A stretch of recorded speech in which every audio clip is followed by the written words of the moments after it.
Temitope, as far as this conversation was concerned, you think it was the market heard that statement back then. The central bank was sitting and holding tight price stability with interest rate and FX as its main consideration.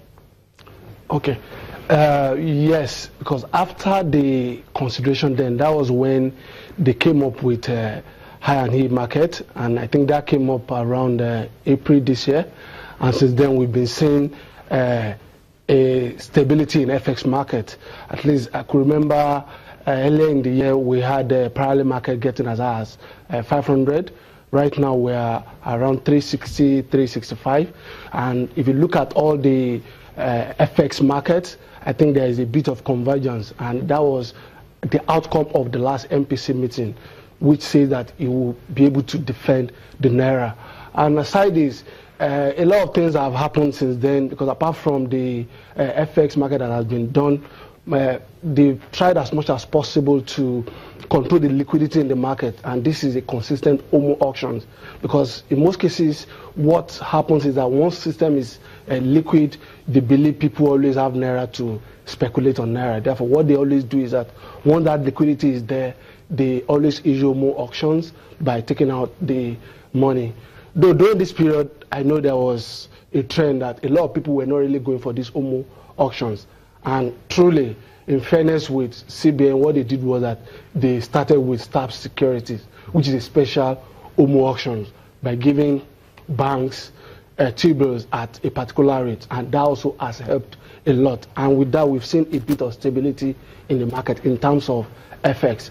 At least right now, so to say, we've said they've really achieved what they were aiming for at the last MPC, and that is why we are where we are right now. A very direct question to you. I'm sorry to cut in there.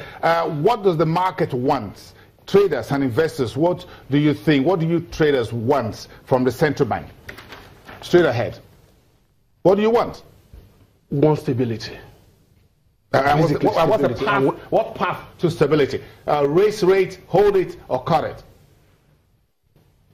I think right now they should hold it.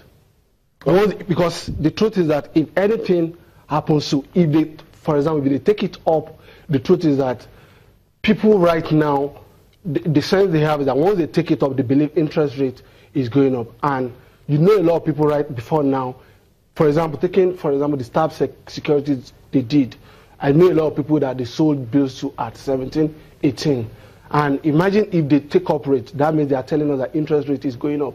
A lot of people will be stuck with this, and that might affect traders. And if you look at it in the other way, if they bring it down, considering the FX guys, the offshore guys, sincerely, most of them, we've seen significant inflow from them for the fact that they've seen stability and they are still looking at high interest rate.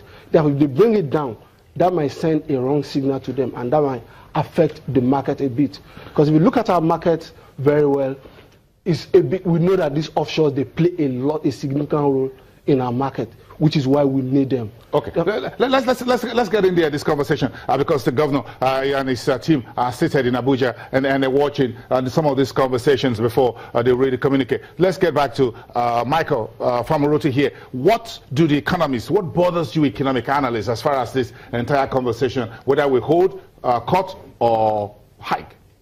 Well, I think we want consistency in monetary policy. I think Robert mentioned earlier that strictly speaking, 14% MPR isn't tightening per se, and I tend to agree with that. But I also agree with Tokwe that moving rates around or tweaking policy now is probably not ideal because you are in between rock and a hard place. So I think what we want is stability. What we want to see as well is clear forward guidance and consistency in delivering on that guidance.